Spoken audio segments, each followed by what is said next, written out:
الحمد لله رب العالمين والصلاة والسلام على سيد الأنبياء والمرسلين محمد وآله وأصحابه أجمعين أما بعد فأعوذ بالله من الشيطان الرجيم بسم الله الرحمن الرحيم يا أيها الذين آمنوا كتب عليكم الصيام كما كتب على الذين من قبلكم لعلكم تتقون صدق الله العظيم وقال النبي صلى الله عليه وسلم الصوم لي وأنا أجزي به أو كما قال عليه الصلاة والسلام وقال النبي صلى الله عليه وسلم الصوم جنة أو كما قال عليه الصلاة والسلام بزرگان محترم اور حاضرین مجلس، اللہ تبارک و تعالیٰ کا بے انتہا شکر و احسان ہے کہ اللہ تبارک و تعالیٰ نے یہ مقدس مہینہ ہم سب کے لیے عطا فرمایا، اور واقعی یہ مقدس مہینہ ہے، رحمتوں کا مہینہ ہے، برکتوں کا مہینہ ہے، عظمتوں کا مہینہ ہے، ایک دوسرے کے ساتھ غم گساری کرنے کا مہینہ ہے۔ اس مہینے کی ایک عظیم عبادت روزہ ہے، اور میں نے آپ حضرات کے سامنے قرآن کریم کی دوسرے پارے کی ایک آیت کریمہ تلاوت کی ہے، جس کا ترجمہ یہ ہے: اے ایمان والو، آپ کے اوپر روزہ فرض کیا گیا ہے جیسا کہ پہلی امتوں پر فرض کیا گیا تھا، تاکہ آپ لوگ پرہیزگار بن جاؤ، لعلکم تتقون، شاید کہ آپ پرہیزگار بن جاؤ۔ اور میں نے آپ صلی اللہ علیہ وسلم کی حدیث مبارکہ بیان کی ہے، جس کا ترجمہ یہ ہے: الصوم لی وانا اجزی بہ۔ آپ صلی اللہ علیہ وسلم نے ارشاد فرمایا کہ اللہ تعالیٰ روزہ اللہ تعالیٰ کے لیے ہے، الصوم لی، روزہ میرے لیے ہے، حدیث قدسی ہے، اور میں ہی اس کا بدلہ دوں گا۔ اللہ تعالیٰ کیا کہہ رہے ہیں کہ روزہ میرے لیے ہے اور میں ہی اس کا بدلہ دوں گا۔ اور دوسری جو حدیث مبارکہ بیان کی ہے، اس کا ترجمہ یہ ہے: الصوم جنہ، کہ روزہ ڈھال ہے، او کما قال علیہ الصلوۃ والسلام۔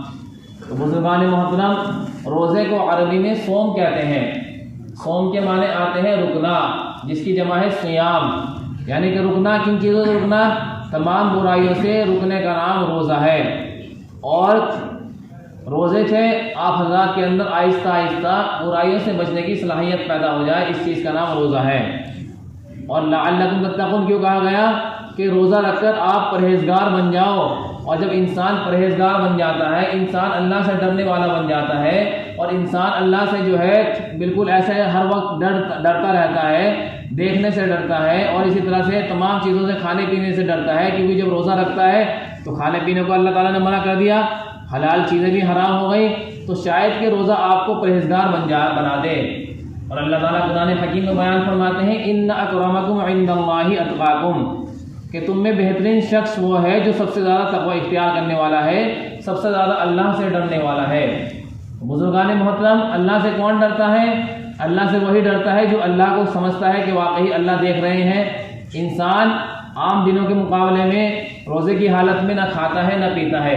اب دیکھ لیجئے، ہر عبادت کا بدل اللہ تعالیٰ فرشتوں سے دلا دیتے ہیں۔ انسان نماز پڑھتا ہے، فرشتوں سے اس کا بدل دلا دیتے ہیں، اور جیسی نماز پڑھتا ہے ویسے اس کا بدل مل جاتا ہے۔ انسان حج کرتا ہے اللہ تعالیٰ کے سامنے، اللہ تعالیٰ اس کا بدل دلا دیتے ہیں فرشتوں سے۔ اللہ کا حکم ہوتا ہے، فرشتوں کے ذریعے سے مل جاتا ہے۔ اسی طرح سے انسان صدقہ خیرات کرتا ہے، انسان کو دیکھنے والا بھی دیکھ لیتا ہے کہ ہاں بھائی انسان صدقہ کر رہا ہے، انسان زکوٰۃ دے رہا ہے، انسان نماز پڑھ رہا ہے، دیکھ رہا ہے کوئی انسان کہ ہاں بھائی فلاں آدمی نماز پڑھ رہا ہے۔ لیکن روزہ ایک ایسی عبادت ہے کہ وہ اللہ اور بندے کے درمیان ایک راز ہے۔ کسی انسان کا روزہ ہے، ہم نہیں کہہ سکتے کہ بھائی فلاں انسان کا روزہ ہے یا نہیں ہے، وہ صرف اللہ کو معلوم ہے۔ انسان تنہائی میں بھی اگر اس کے سامنے پانی رکھا ہوا ہے تو وہ یہ سوچ رہا ہے کہ میرا اللہ مجھے دیکھ رہا ہے۔ دیکھتا نہیں انسان، کوئی سوچتا ہے بھائی کوئی انسان تنہائی میں ہے، پانی کا پیالہ رکھا ہوا ہے ٹھنڈا پانی کا، اور روزے کی حالت میں انسان ہے، دھوپ کی شدت ہے، انسان پھر بھی نہیں پیے گا۔ کیوں؟ انسان یہ سوچے گا کہ بھائی میرا اللہ مجھے دیکھ رہا ہے۔ اسی طرح سے انسان کو بھوک لگ گئی ہے، انسان سوچ رہا ہے کہ میرے لیے اب کھانا بھی حرام، پینا بھی حرام، اور میرا اللہ مجھے دیکھ رہا ہے، اگرچہ کوئی نہیں دیکھ رہا ہے۔ تو اس لیے اللہ تعالیٰ یہ کہتے ہیں: الصوم لی وانا اجزی بہ، کہ روزہ میرے لیے ہے اور میں ہی اس کا بدلہ دوں گا۔ اب اللہ تعالیٰ جس عبادت کا بدلہ خود دے، اب آپ اندازہ لگا سکتے ہیں وہ قیمتی کتنی عظیم نعمت ہے۔ اور روزے دار کے بارے میں یہ آتا ہے کہ روزے داروں کے لیے فرشتے دعا کرتے ہیں، مچھلیاں تالاب کے اندر دعائیں مغفرت کرتی ہیں، چیونٹیاں اپنے دلوں میں دعائیں مغفرت کرتی ہیں، چرند پرند وغیرہ روزے داروں کے لیے دعائیں کرتے رہتے ہیں۔ اور روزے داروں کے بارے میں یہ آتا ہے کہ جنت کے 8 دروازے ہیں، جس میں سے ایک دروازے کا نام ریان ہے، اور اس ریان نامی دروازے کے اندر روزے داروں کی انٹری کی جائے گی، یعنی کہ روزے دار اس دروازے سے جنت کے اندر انٹری کریں گے۔ اب آپ اندازہ لگا سکتے ہیں کہ اگر کوئی خاص مہمان ہوتا ہے تو اس کے لیے اچھی طرح سجاوٹ کی جاتی ہے، اچھی طرح سے جو ہے قالین بچھائی جاتی ہے، اچھی طرح سے جو ہے بالکل سجاوٹ کے ساتھ اس کو ویلکم کے ساتھ لے جایا جاتا ہے۔ اسی طرح آپ اندازہ لگا لیجئے کہ روزے داروں کو کس طریقے سے اللہ تعالیٰ جنت میں لے جائیں گے، دروازہ بھی ان کا الگ بنا دیا گیا، کتنی بڑی خصوصیت ہے۔ اور آج انسان کیا سوچتا ہے کہ ذرا سا کوئی بہانہ ملا وہ روزہ چھوڑ دیتا ہے، کبھی کہتا ہے کہ جی میرے سے رکھے نہیں جاتے۔ اب انسان نے جب پریکٹس ہی نہیں کی تو کیسے رکھے جائیں گے؟ انسان نے اپنے اندر عادت ہی نہیں بنائی روزہ رکھنے کی تو کیسے رکھے جائیں گے؟ جبکہ روزے کے بے شمار فائدے ہیں، روزے سے اللہ کا قرب حاصل ہوتا ہے۔ روزہ دار جب انسان روزہ رکھتا ہے تو وہ بری چیزوں کو دیکھنے سے رکتا ہے، بری بات کو سننے سے رکتا ہے، اور اسی طرح سے ہر چیز کو اپنے گناہوں سے اور گناہ کرنے سے رکتا ہے۔ اور روزے دار جب انسان روزہ رکھتا ہے تو سائنٹیفک فائدہ بھی ہے اس میں۔ روزے کے بارے میں یہ آتا ہے کہ روزہ جو ہے جس طرح سے مال کی انسان زکوٰۃ نکالتا ہے، اسی طرح سے روزہ جو ہے ایک جسم کی ایک زکوٰۃ ہے، روح کی ایک غذا ہے، اس کی ایک زکوٰۃ ہے۔ اب انسان جب روزہ رکھتا ہے تو سائنٹیفک فائدے بھی اس کے بہت سارے ہیں۔ سائنٹیفک فائدے کیا ہے کہ آپ نے دیکھا ہوگا کہ جب انسان پورے سال 11 مہینے کھاتا ہے تو معدہ بھی چلتا رہتا ہے، مشینیں بھی چلتی رہتی ہے اندر کی، اور جب انسان 1 مہینہ رک جاتا ہے کھانے پینے سے تو معدے کو بڑا سکون ملتا ہے، معدے کو بہت زیادہ سکون ملتا ہے۔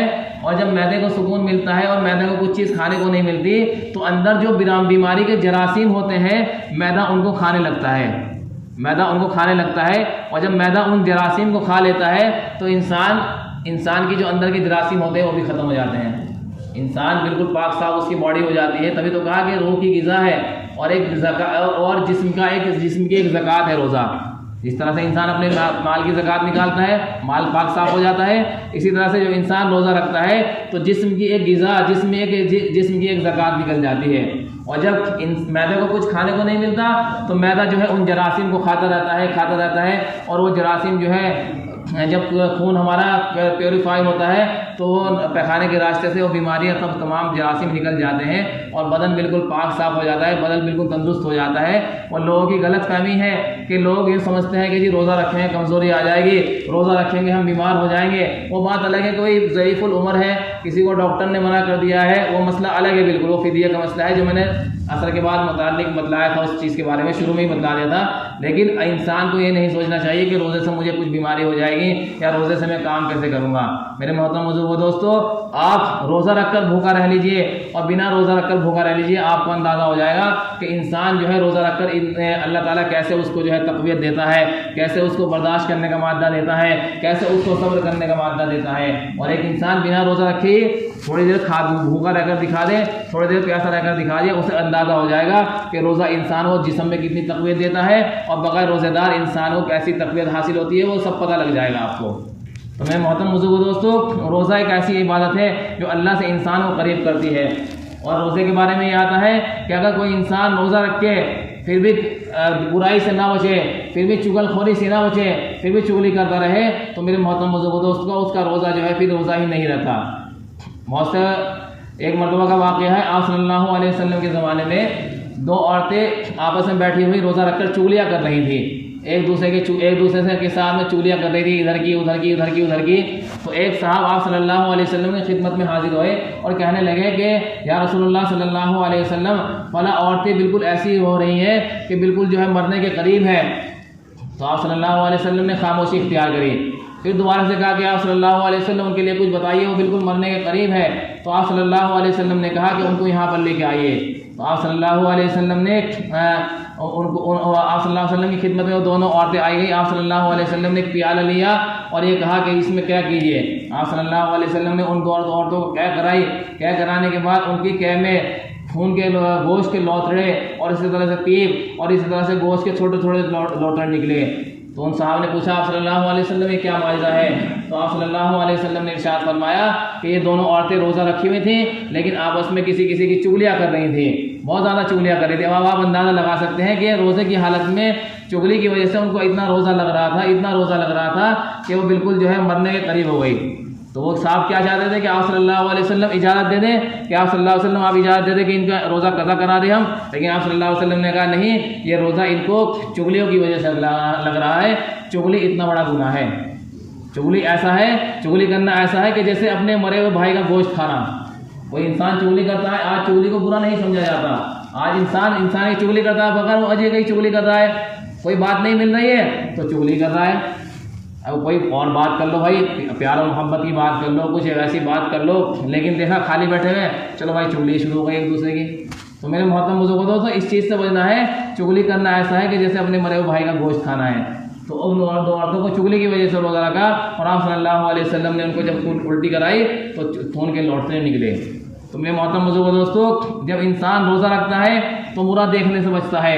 انسان جب روزہ رکھتا ہے تو برا بولنے سے بچتا ہے. انسان جب روزہ رکھتا ہے تو برا سننے سے بچتا ہے, اور جب برا سننے سے بچتا ہے تو تقویٰ اس کے اندر ظاہر ہوتا ہے. انسان برا دیکھنے سے بچتا ہے تو تقویٰ ظاہر ہوتا ہے. انسان برا بولنے سے بچتا ہے تو اللہ کا ڈر پیدا ہوتا ہے, اور یہ سوچتا ہے انسان کہ میرا اللہ مجھے دیکھ رہا ہے اور کوئی نہیں دیکھ رہا ہے. آپ اندازہ لگا لیجئے, آپ نے روزہ رکھ رکھا ہے, مجھے نہیں معلوم کس کس کا روزہ ہے. بہتر ہے اللہ تعالیٰ سب کا ہی روزہ ہو. میں یہ نہیں کہتا کہ کسی کا روزہ, لیکن روزہ ایک ایسی عبادت ہے کہ اللہ اور بندے کے درمیان ایک راز ہے. اللہ ہی جانتا ہے اس کا روزہ ہے, اللہ ہی جانتا ہے کہ اس کو مجھے کیا بدلہ دینا ہے. تو میرے محترم بزرگوں دوستو, ریان نامی ایک دروازہ, اس سے انٹری کرائی جائے گی, اور روزے داروں کا استقبال ہوگا. اور اللہ تعالیٰ روزے داروں کے لیے ایک ایسے جنت میں چیزیں بہت سجا رکھی ہے, آپ اندازہ بھی نہیں کر سکتے. لیکن اگر کوئی انسان بلا وجہ روزہ چھوڑ دیتا ہے تو میرے محترم بزرگوں دوستو سن لو, اگر کوئی وجہ انسان بغیر وجہ کے روزہ چھوڑ دیتا ہے, اور اگر وہ پورے سال بھی غیر رمضان میں روزہ رکھتا رہے گا, تو اس روزے کا بدلہ وہ نہیں پا سکتا کہ اس نے ایک دن کا روزہ چھوڑا ہے. اگر پوری زندگی بھی روزہ رکھتا رہے گا تب بھی اس ایک روزے کا بدل حاصل نہیں کر سکتا جو اس نے رمضان مبارک میں روزہ چھوڑا ہے. اللہ تعالیٰ سے میں دعا کرتا ہوں کہ اللہ تعالیٰ ہم سب کو کہنے اور سننے سے زیادہ عمل کرنے کی توفیق عطا فرمائے. اور اللہ تعالیٰ سے ہم دعا کرتے ہیں کہ اللہ تعالیٰ ہمارے روزوں کو قبول فرمائے, تراویح کو قبول فرمائے, اور اللہ تعالیٰ ہمارے صدقہ خیرات کو قبول فرمائے. اللہ تعالیٰ سے دعا کرتے ہیں کہ اللہ تعالیٰ اس ماہ مبارک کی رحمت